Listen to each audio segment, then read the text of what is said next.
Okay, go. Okay.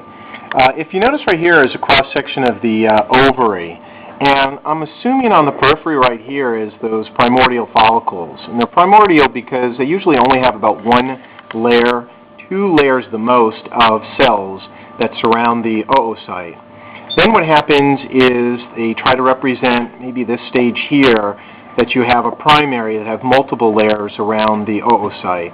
And then here you have maturation from the secondary to a mature ovarian follicle, where you really develop an antrum, start filling and filling and filling and filling the antrum, and get back towards the periphery of the ovary.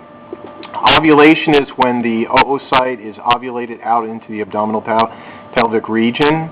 You can see that some of the cells here, the thecal and granulosal cells, are left behind. It develops into something called the corpus luteum.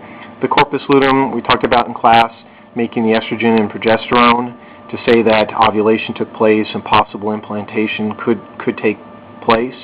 If it doesn't take place, this atrophies into the corpus albicans right here. This is representing the ovulated egg, or the ovum or oocyte. You can see the oocyte in the middle of it.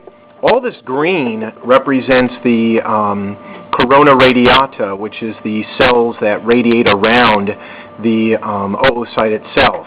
I'm going to assume that this ring of orange around the egg is the zona pellucida. You can see just different stages of maturation or development in the uterus in terms of overall size. You can see at the very least this conceptus right here. You can see the amnion, which is the white around here. You don't really see but a little bit of the placenta developed here. You can see the placenta developed. You don't see a chorion well in this model at all, which is disappointing. But you can see here chorionic villi, the chorion being developed. Each one of these represents a chorionic villi. The darker regions would be placenta. You can see the umbilical cord right here. That's pretty much it.